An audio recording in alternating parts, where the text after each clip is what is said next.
아멘. 국내 국외 각 처소에서 예배드리시는 성도 여러분에게 우리 주 예수 그리스도의 은혜가 충만하기를 축복합니다. 작년 4월 24일부터 지난 주일까지 우리는 누가복음을 상고하였습니다. 아울러 예수님의 재림과 세상의 종말에 관련된 내용을 연속하여 4주일에 걸쳐 여러 방면에서 살펴보았습니다. 오늘부터는 사도행전을 상고하겠습니다. 누가복음에 이어서 사도행전을 상고하는 것이 매우 적절합니다. 그 이유가 사도행전의 서두에 언급되었습니다. 1절, 2절, 2절을 함께 읽겠습니다. 데오빌로여, 내가 먼저 쓴 글에는 무릇 예수의 행하시며 가르치시기를 시작하심부터 그의 택하신 사도들에게 성령으로 명하시고 성천하신 날까지의 일을 기록하였노라.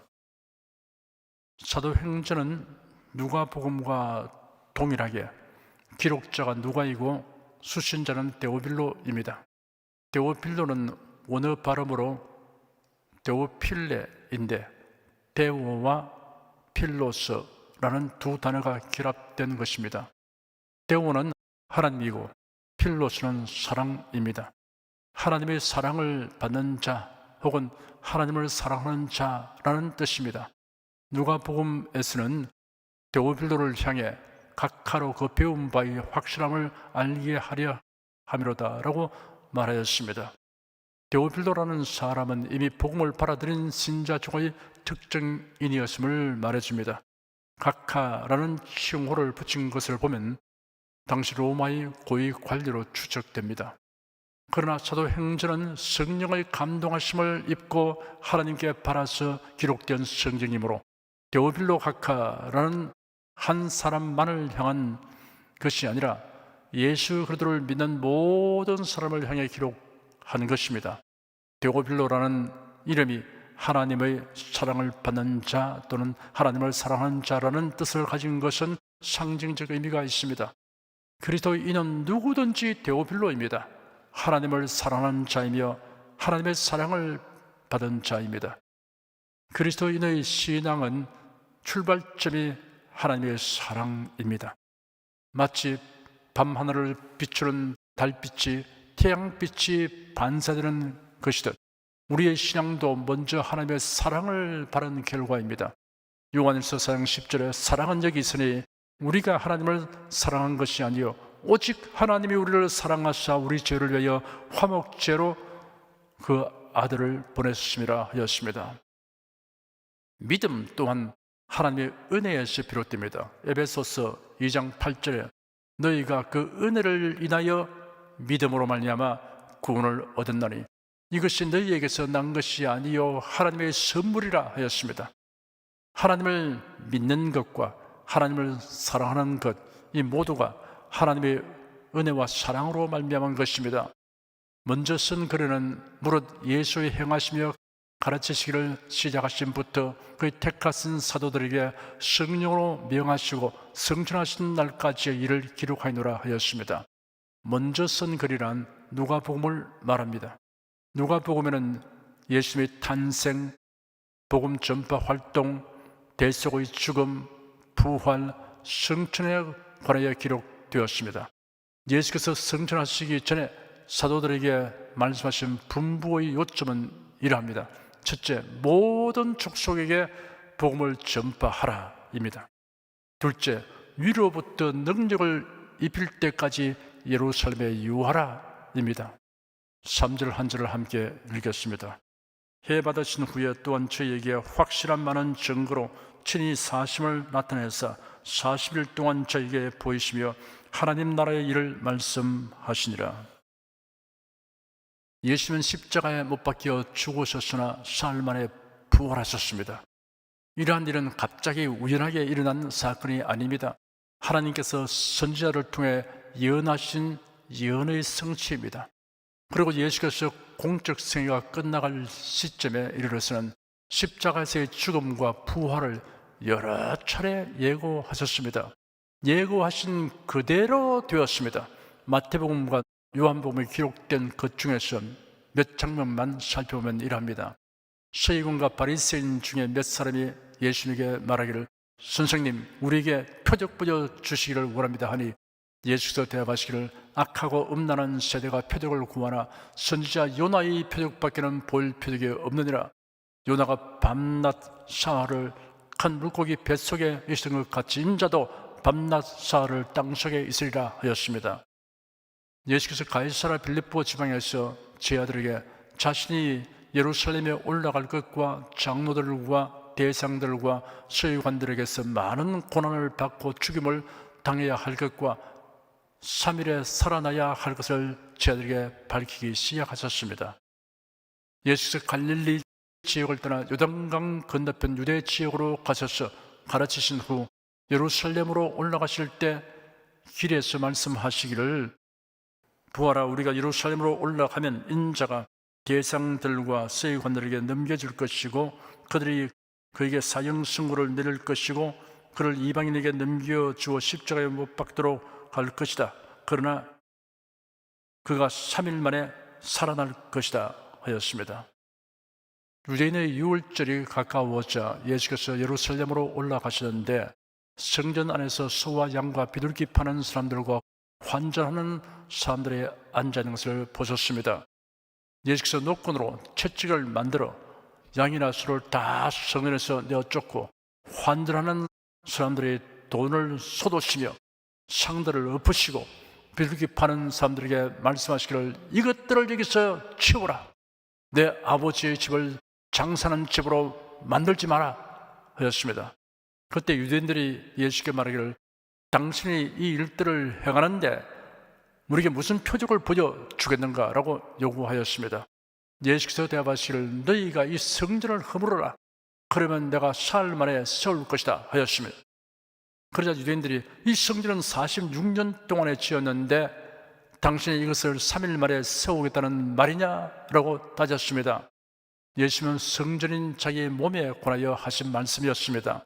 예수께서 죽은 자 가운데서 살아나신 후에야 제자들이 예수님이 이 말씀하신 것을 기억하고 성경과 예수께서 하신 말씀을 믿었다고 기록되었습니다. 지금 읽은 3절에 저희에게 확실한 많은 증거로 친히 40을 나타내사 40일 동안 저에게 보이시며 하였습니다. 예수께서 부활하신 후 승천하시기까지 40일 동안 제자들에게 나타나셨습니다. 성경에 기록된 것만 해도 10여 차례나 됩니다. 그리하여 예수의 부활에 대하여 제자들이 한 점의 의심도 없도록 하셨습니다. 기록된 몇 장면을 살펴보면 이러합니다. 막달라 마리아에게 나타나셨습니다. 안식일이 지난 아침에 무덤으로 달려간 마리아가 무덤 밖에서 울면서 부풀려 무덤 속을 들여다보니 흰옷 입은 두 천사가 예수님 시체를 뉘었던 곳에 하나는 머리편에 하나는 발편에 앉아 있었습니다. 천사들이 말하기를 여자야 어찌하여 울고 있느냐 하니 사람이 내 주님을 가져다가 어디에 두었는지 내가 알지 못하기 때문입니다 하였습니다. 마리아가 이 말을 하고 뒤로 돌아섰을 때 예수께서 서 계신 것을 보았으나 그분이 예수님인 줄을 알지 못하였습니다.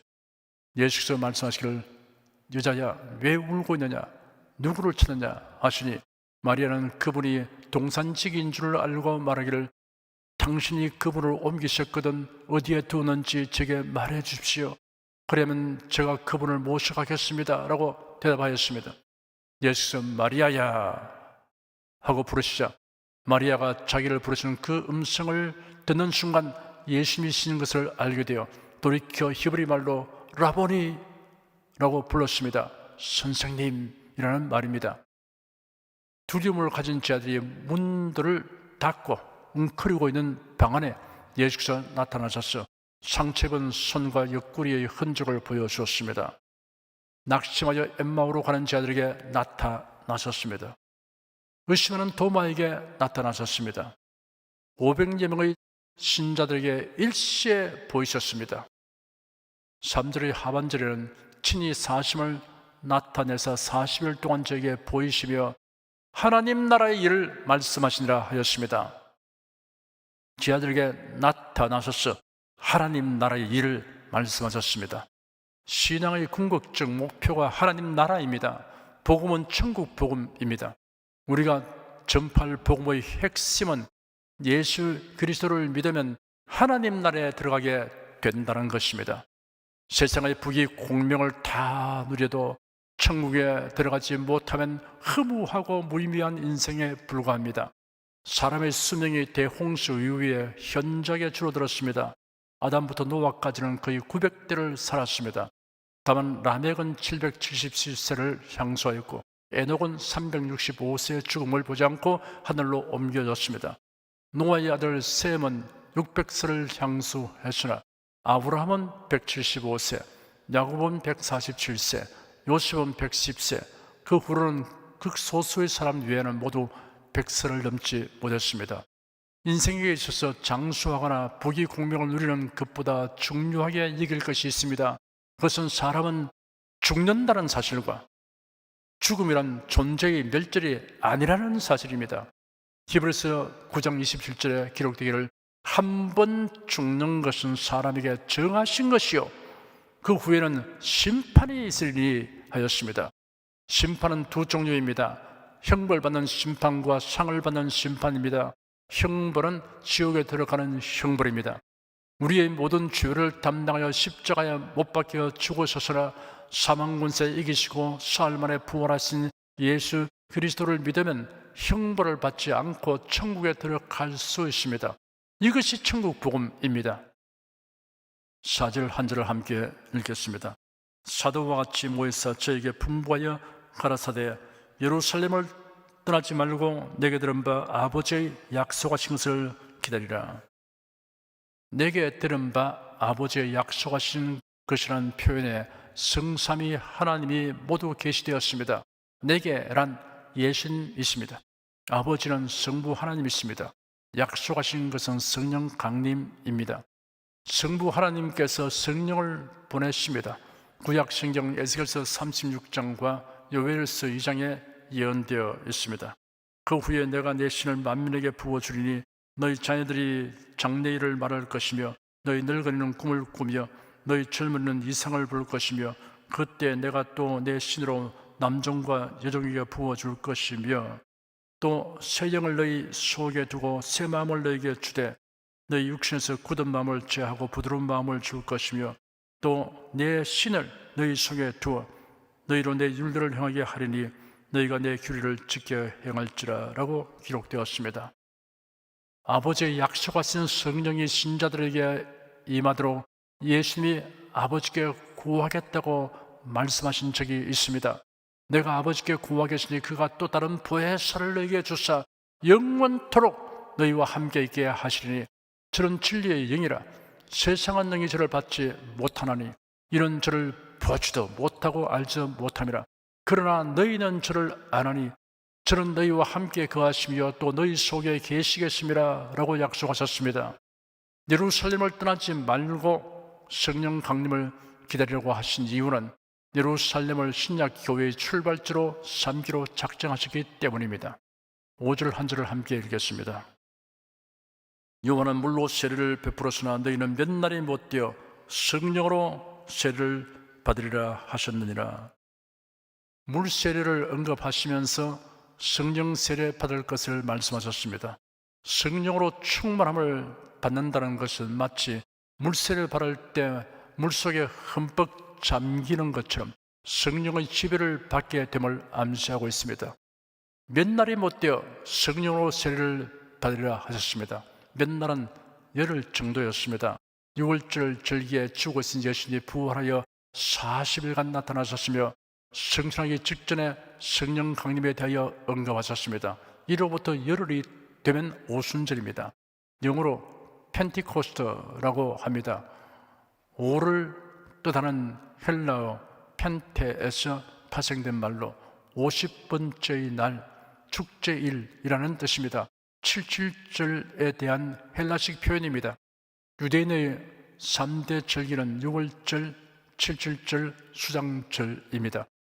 누룩을 넣지 아니한 무교병을 먹는 무교절 다음 날부터 계산하여 50일째 되는 날 행해지는 추수감사절기를 말합니다. 초여름 밀수확을 기뻐하며 지키는 절기로서 맥주절이라고도 합니다. 부활하신 예수께서 승천하시기 전 제자들에게 너희는 몇 날이 못 되어 성령으로 세례를 받으리라 라고 약속하셨습니다. 그날이 무교절 다음 날부터 계산하여 50일째 되는 오순절이었습니다. 6절, 7절 두 절을 함께 읽겠습니다. 저희가 모였을 때 예수께 묻자와 가로되 주께서 이스라엘 나라를 회복하심이 이때니까 하니 가라사대 때와 기한은 아버지께서 자기의 고난에 주셨으니 너희의 알 바 아니요. 예수의 제자들이 가진 관심이 무엇인가를 나타내고 있습니다. 그들은 여전히 정치적인 메시아 왕국의 도래를 기대하고 있었습니다. 로마의 속박으로부터 자기 민족 이스라엘이 회복되는 때를 갈망하고 있었습니다. 때와 기한은 아버지께 속한 것이라고 예수님이 대답하셨습니다. 때로 번역된 원어는 크로누스입니다. 기한으로 번역된 원어는 카이로스입니다. 크로누스는 역사 속에서의 정한 기간으로서 종말이 도래하기 전에 있을 보통 말세라고 일컬어지는 때를 말합니다. 카이로스는 특별한 사건과 관계된 시점으로서 예수님의 재림으로 이루어지는 종말을 의미합니다. 예수님은 이 모두가 아버지 하나님의 주권하에 있다고 말씀하셨습니다. 이는 너희의 알 바 아니다 라고 말씀하셨습니다. 당시 제자들에게는 그때를 아는 것보다 그때를 위하여 복음을 전파하는 것이 시급하고 절실함을 강조하신 것입니다. 8절 한 절을 함께 읽겠습니다.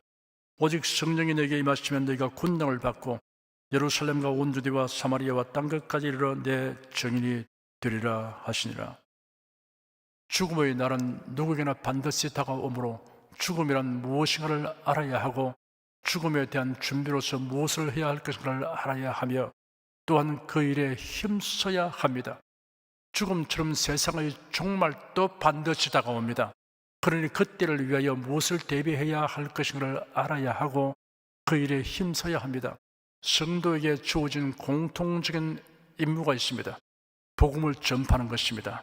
예수 그리스도의 증인이 되는 것입니다. 복음을 전파하는 증인으로서의 사명을 수행하기 위해서는 우선적이고 필수적인 것이 있습니다. 그것은 성령 충만을 받는 것입니다.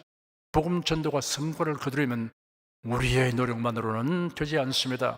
완고하고 교만한 인생들에게 회개하고 복음을 믿게 하는 일은 여간 어려운 일이 아닙니다. 거절과 박대와 핍박을 당하기도 합니다. 열심과 인내심과 담대함이 있어야 합니다. 무엇보다도 하나님이 주시는 권능이 있어야 합니다. 오직 성령이 너에게 임하시면 너희가 권능을 받는다라고 예수께서 약속하셨습니다. 복음 사역을 위한 권능입니다. 예루살렘과 온 유대와 사마리아 땅끝까지 이르러 내 증인이 되리라 하셨습니다. 모든 지역과 모든 민족에게 복음을 전해야 합니다.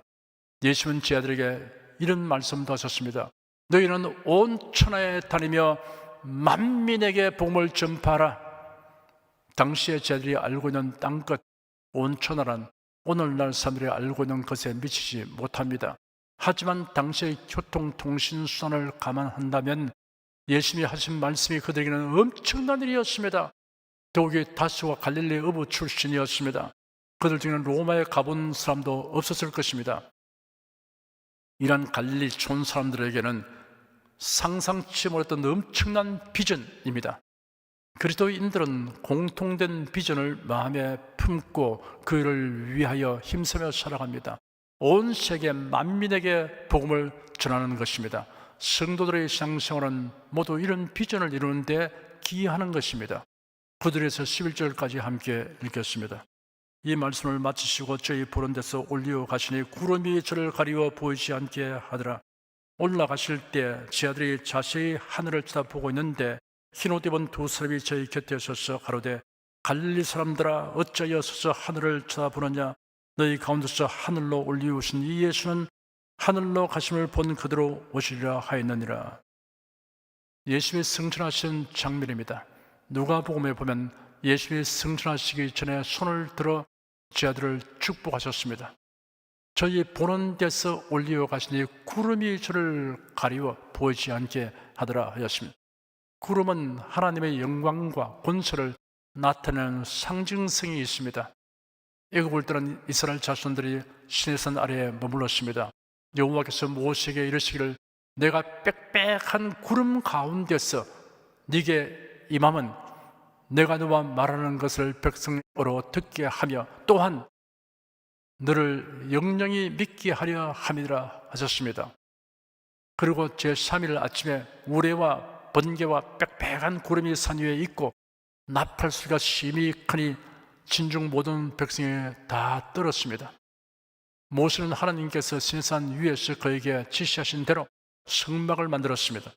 그러자 성막 위에 구름이 덮이고 하나님의 영광이 충만하였습니다.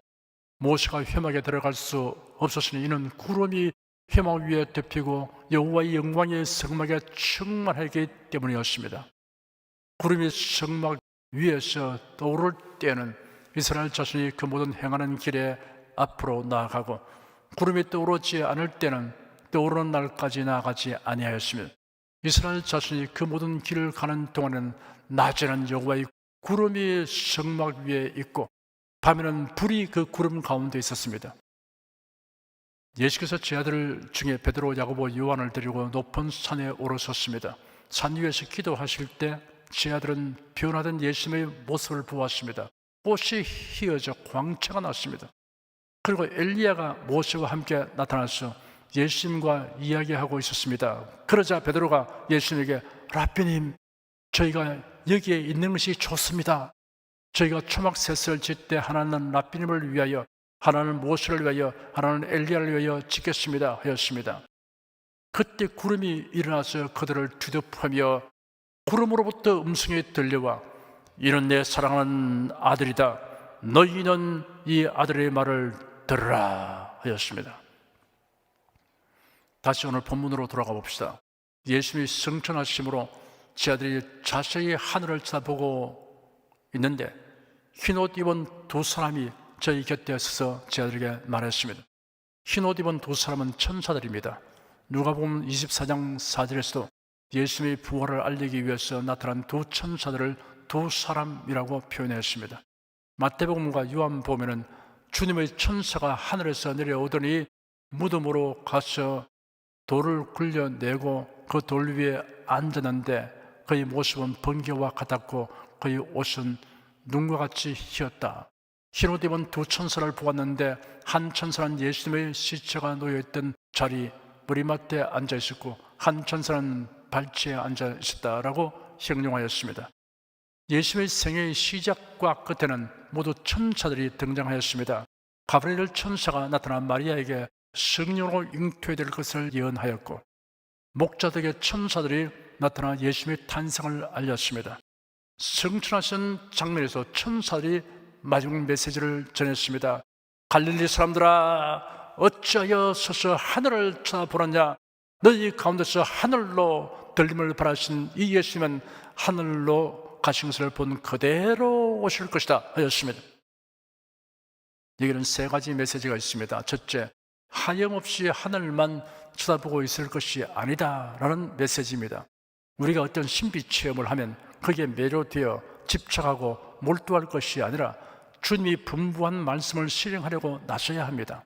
예수께서 분부하시길 예루살렘을 떠나지 말고 내게 들은 바 아버지의 약속하신 것을 기다리라 하였습니다. 그러므로 예수님이 성전하신 그 산에 머물러 있지 말고 과단성 있게 예루살렘으로 가야 합니다. 둘째, 예수님은 다시 오신다라는 재림 메시지입니다. 셋째, 예수님의 지상 재림은 사람들이 눈으로 볼 수 있는 현상이 될 것이다 라는 메시지입니다. 사도행전을 기록한 누가는 직업이 의사였으며 복음서 중에 유일한 이방인 저자입니다. 누가는 추도 면밀하고 성실하며 헌신적인 성품의 소유자였습니다. 누가는 바울 사도와 자신을 일컬어 줄곧 우리라는 표현을 사용하였습니다. 바울의 2차 선교 여행 때부터 로마에서 감금되기까지 동행하였으며 바울의 가택연금 상태에서 복음을 전하는 모습까지를 기록하였습니다. 사도행전은 성령 강림으로 시작된 교회가 성령님에 의하여 확장되어 가는 역사 기록입니다. 그러므로 성령행전이라고 부를 만합니다. 초대교회 교인들과 사도를 통하여 일하신 성령께서 말세교회 성도들이 휴거되기까지 교회를 통하여 복음 전파를 주도하십니다. 오직 성령이 내게 임하시면 너희가 권능을 받고 예루살렘과 온 유대와 사마리아와 땅끝까지 이르러 내 증인이 되리라. 이 말씀은 초대교회부터 말세교회까지 모든 교회와 성도들에게 주신 약속이며 지침입니다. 이 약속에 의거하여 여러분은 항상 성령 충만하여 권능을 받아 복음 전파에 진력하시기를 축원합니다. 기도하겠습니다. 성경을 통하여 예수 그리스도의 초림과 재림에 대한 지식과 믿음을 갖게 하여 주시는 하나님께 감사드립니다. 이처럼 놀랍고 복스러운 복음을 전파하는 사명을 교회에 부여하여 주시고 사명 수행을 위하여 성령의 권능을 입게 하여 주시니 또한 감사드립니다. 우리가 항상 성령 충만하기를 간구합니다. 주 예수 그리스도 이름으로 기도드립니다. 아멘. 찬송가 252장을 부르십시다.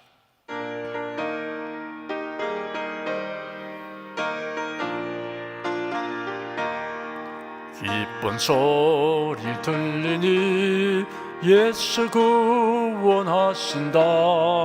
만민에게 전하라.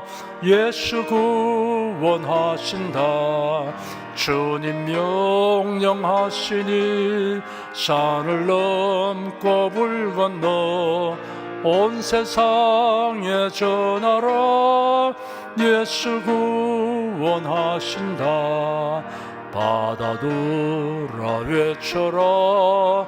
예수 구원하신다. 모든 죄인 나오라. 예수 구원하신다. 모든 소마 일어나 메아리 쳐 울려라.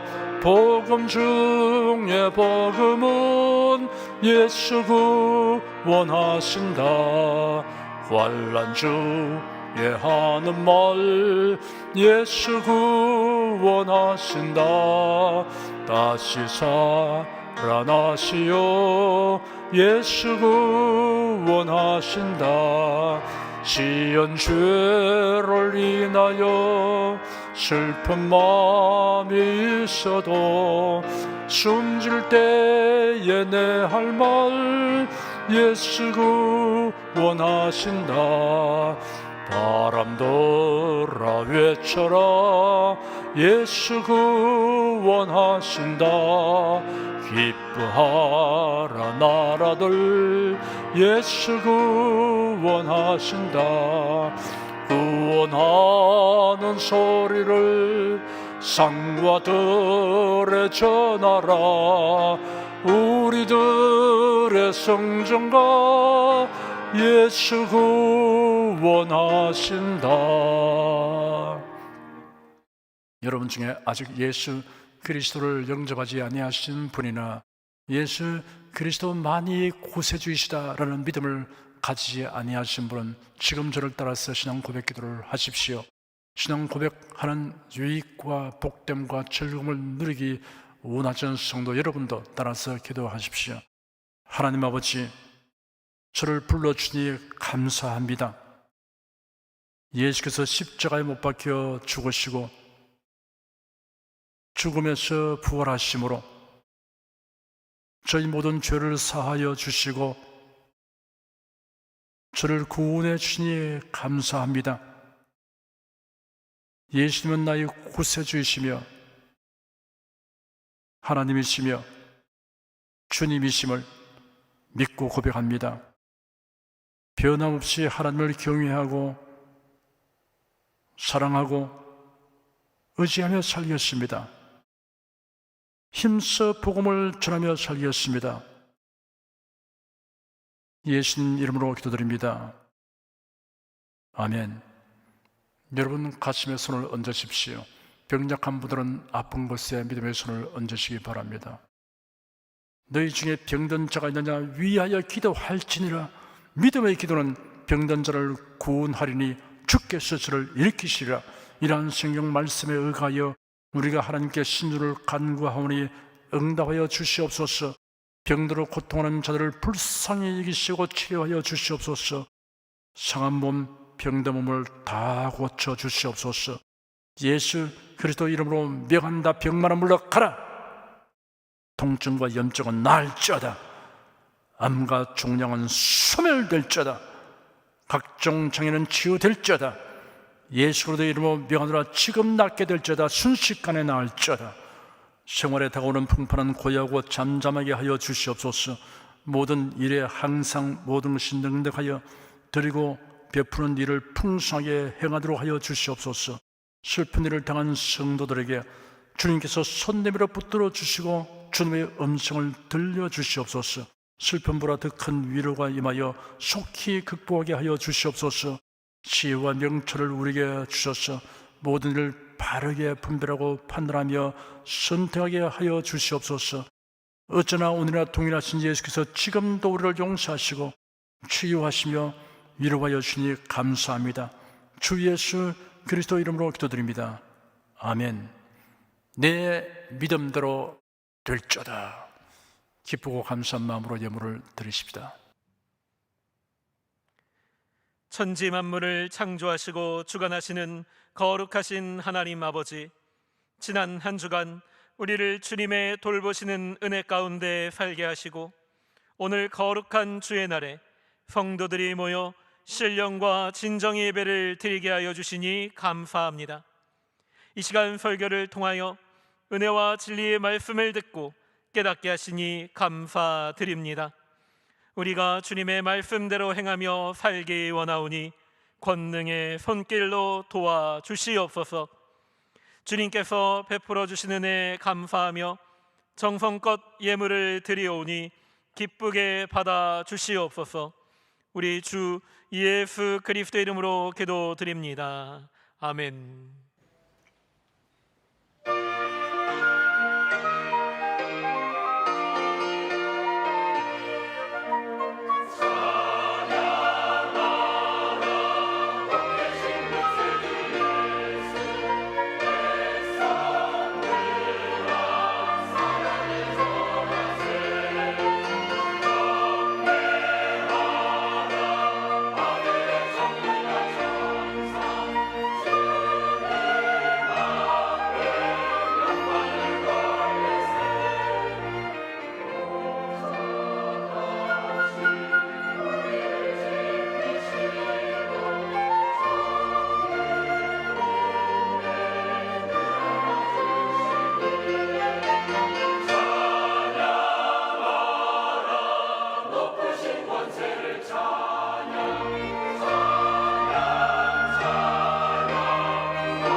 드리신 힘을 위해 축복하겠습니다. 하나님께 감사헌금 11조 건축헌금 선교헌금 일천교회 설립헌금을 드렸습니다. 향기로운 예물로 연락해 주시고 우리 온 성도의 산업을 풍성하게 하여 주시옵소서. 예수 그리스도 이름으로 축복하며 기도드립니다. 아멘. 송령 부르겠습니다.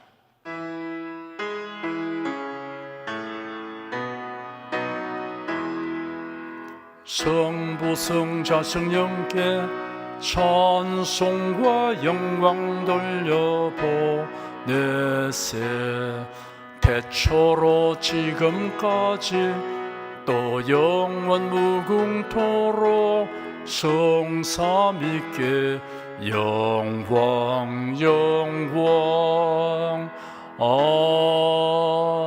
아멘. 우리 주 예수 그리스도의 은혜와 하나님 아버지의 사랑과 성령의 교통하심이 은혜와 진리 가운데 사랑하는 모든 성도들을 위해 임하시옵기를 축원합니다. 아멘.